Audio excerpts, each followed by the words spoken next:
Cordial saludo, mi nombre es Juan Miguel Arango Astaiza y este es el primer punto del taller de Fundamentos de Gestión. Bueno, vamos a construir la definición de la economía, ¿sí? Vamos a empezar por la escasez. Para todo, para toda actividad diaria siempre hay una escasez, ¿sí? Los recursos son limitados en toda economía. Sucede esto, sea materias primas o sea para la consecución de las eh, necesidades básicas de un hogar. Siempre hay escasez. Entonces, el primer punto de la economía es enfrentar la escasez. Se resaltan los recursos naturales en esta diapositiva, toda vez que las materias primas en algún momento fueron de origen natural, hoy en día pues ha cambiado ese tema, pero en la consecución de nuestra vida diaria, en nuestro estatus de bienestar, pues hemos menoscabado a los recursos naturales. Esa degradación pues, ha causado problemas bien delicados, por ejemplo, la alteración del clima que afecta sectores como la agricultura. O cuando se generan catástrofes ambientales, pues el Estado tiene que entrar a subsanar a través de subsidios ese tipo de catástrofes y eso genera un costo, ¿sí? Entonces, eso es un síntoma también de lo que genera la escasez. Entonces, para enfrentar la escasez, todos los sistemas económicos, todos los sistemas políticos han tenido que organizarse, ¿sí? Eh, Normalmente el sistema económico está atado o está muy de la mano con el sistema político de un estado, de un país, de una república. Entonces, eh, ese sistema, sea cual sea, pues tiene que definir unos actores, ¿sí? Los actores normalmente son empresas, gobierno, hogares, y hay una cuarta que son los organismos multilaterales, ¿vale? Son los que esas relaciones entre esos actores, pues son los que definen lo que se denomina como mercado, ¿sí? Pero más adelante vamos a ampliar un poquito esta información. Esas organizaciones tienen que tomar unas decisiones, ¿sí? En economía hay unos conceptos que son, digamos que básicos para tomar decisiones, que son las ventajas comparativas, las ventajas competitivas y la frontera de posibilidades de producción. La ventaja comparativa es, como ejemplo, para la producción de caña de azúcar en el Valle del Cauca. Es muy rentable producir acá porque tiene suelos planos. Entonces, esa ventaja comparativa le permite obtener muy buenos ingresos a unos costos menores. Esta ventaja comparativa, por ejemplo, no los tiene Antioquia, ¿sí? La ventaja competitiva hace referencia a la competitividad de cada empresa, ¿sí? Es decir, la capacidad de generar valor con sus actividades a un menor costo, por supuesto. Y la frontera de posibilidades de producción lo que indica es la cantidad máxima que puede producir de bienes y servicios una determinada economía, ¿sí? Entonces, eso nos lleva a una mezcla de producción de bienes, ¿sí? A ver cuál de esas producciones, a ver cuál de esas combinaciones es la que nos permite obtener mayores ingresos, ¿sí? Una vez se tomen las decisiones, pues hay que distribuir los ingresos, hay que distribuir los bienes. Entonces, como ejemplo, acá pongo el ejemplo del coeficiente de Gini, que es el que mide la distribución del ingreso, ¿sí? A ver qué tan equitativo está o en términos de desigualdad, cómo se ha repartido el ingreso. ¿Ya? Esa distribución pues tiene que generar un bienestar, ojalá para todos, a veces para algunos, pero entonces ese bienestar pues puede medirse con el PIB, que es pues digamos que la máxima utilidad que genera una economía en determinado tiempo, ¿sí? Hay otros índices que pueden ser la tasa de pobreza, ¿sí? O el índice de pobreza, que es la posibilidad que tienen de los hogares de con un determinado ingreso subsanar todas sus necesidades básicas, ¿sí? Entonces, si se vive por debajo de ese ingreso, estamos en pobreza extrema, ¿sí? Y pues volvemos a la escasez, que es que eso tiene que ver es con el ciclo económico, pero más adelante vamos a ampliar este concepto. En esta diapositiva lo que se aprecia es diversas definiciones que se han dado para la economía, unas actuales, como la de Mankiw, que es donde se ha tomado casi toda la información para ese trabajo. Él dice que es un modo de gestionar recursos, hay otros que dicen que es una sociedad que administra de manera más eficiente la escasez. Bueno, y la última definición que está referenciada, pues habla ya de producir mercancías valiosas y distribuirlas. Sin embargo, lo que yo quiero proponerles a ustedes, eh, pues esas definiciones están bien, obviamente, pero para empezar ya a pensar en términos económicos en la vida real, lo que hay que entender son las interacciones, ¿sí? Eh, no hablemos de valor, no hablemos de producciones, hablemos de interacciones, ¿sí? Entonces, las interacciones entre los hogares, las empresas, recordemos que una empresa, si bien produce y genera una oferta, también consume recursos, o sea que es un actor de doble vía, ¿sí? Los hogares no. Entonces, entender las interacciones nos permite realmente tomar decisiones sobre nuestros recursos, ¿sí?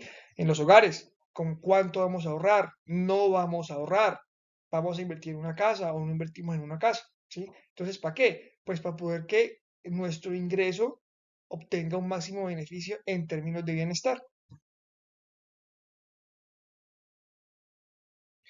La economía está dividida en dos grandes ramas, la microeconomía, que es el estudio de las decisiones de cada ente económico de manera individual, y la macroeconomía, que es el análisis de las decisiones de todos esos entes económicos para analizar variables como el desempleo, por ejemplo.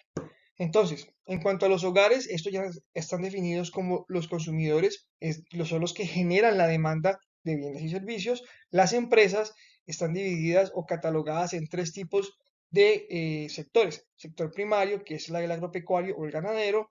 El sector secundario, que es el sector de la producción, que es el que transforma materias primas. Y el terciario, el sector de los servicios. Ese es el sector terciario.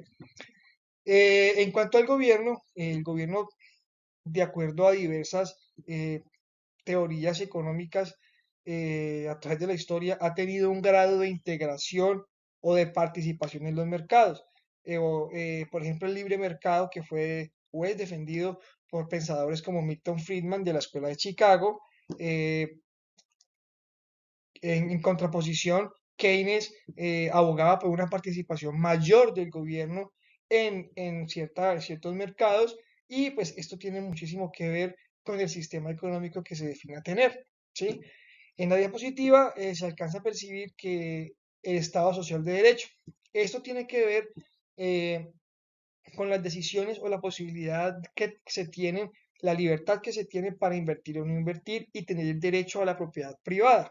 ¿Sí? Entonces ahí se aprecia que la economía está muy de la mano con el sistema político. Entonces recordemos que el principal eh, función del gobierno es invertir en la economía para dinamizarla a través de subsidios e inversiones, y también puede restringirla a través de los impuestos, ¿sí? Entonces, ambas medidas tienen unos impactos económicos importantes en las políticas macroeconómicas.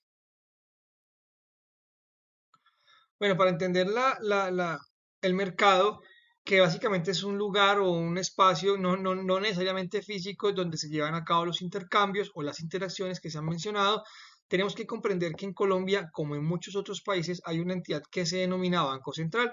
Este Banco Central pues, es el encargado de administrar la política monetaria, ¿sí? Entonces la política monetaria y cambiaria también, que esta normalmente es una entidad autónoma, es gubernamental, pero pues, tiene autonomía para fijar dos principales elementos. El primero, pues, es el tipo de interés, es decir, el costo del ahorro, ¿sí? Entonces, lo que hace esta entidad es preservar el valor adquisitivo de la moneda, ¿sí? Y realizar ajustes cuando las divisas no generen competitividad para el sector de importaciones, ¿sí? Eso se hace a través o se analiza a través de la balanza de pagos. Eh, Otra cosa muy importante son los índices de precios, ¿sí? El índice de precio al productor pues hace referencia a la evolución de los precios que han tenido que ha tenido la oferta de sus productos o servicios, ¿ya? Y el índice de precio del consumidor, IPC, pues es el índice o la evolución que han tenido los precios en los productos básicos o de primera necesidad que consumen los hogares.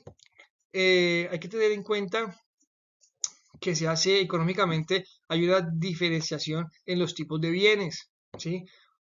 Pueden ser bienes complementarios, sustitutos o bienes de lujo. Estas clasificaciones más amplia, por supuesto, pero determina en sí la oferta y la demanda de determinado producto. Esta diapositiva expresa 10 principios económicos que propuso el profesor Gregory Mankiw y que en gran medida es el resumen de lo que acabamos de hablar, ¿sí? ¿Nos enfrentamos a disyuntivas? Sí, todos los agentes económicos tenemos disyuntivas a la hora de tomar una decisión. ¿Por qué? Porque hay un costo-oportunidad. O sea, si invertimos en algo, estamos renunciando a otra cosa, ¿sí? A un tipo de bien de lujo, por ejemplo, porque decidimos ahorrar, ¿sí? Entonces, ¿pensamos en términos marginales? Pues claro, porque la inversión que hagamos, los ingresos que vamos a obtener de esa inversión, pues satisfacen o superan la satisfacción que nos generaría un bien de lujo, ¿sí? Respondemos a incentivos, pues claro, si hay un mercado bueno, lo que hacemos es invertir. Si no hay una oportunidad de negocio buena, pues no invertimos, ¿sí? El comercio genera el bienestar para todos, pues claro, porque si hay un libre comercio, hay un ajuste de precios de acuerdo a la demanda y a la oferta, ¿sí? Entonces eso beneficia al consumidor final.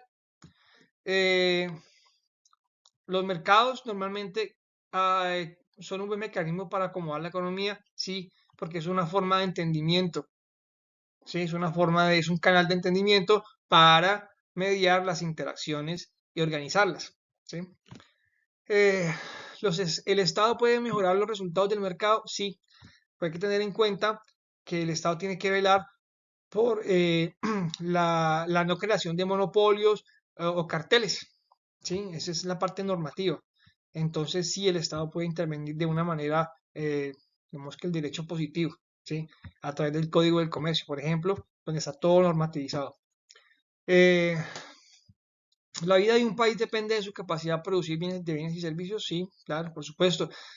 Por eso en las diapositivas anteriores se mencionó la escolaridad, porque la tasa de escolaridad es fundamental para producir competitividad. Eh, los precios suben cuando el gobierno imprime demasiado dinero, sí, se llama inflación.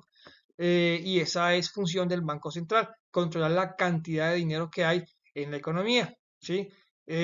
Por eso es muy importante a prestar atención a los datos que genera esta entidad.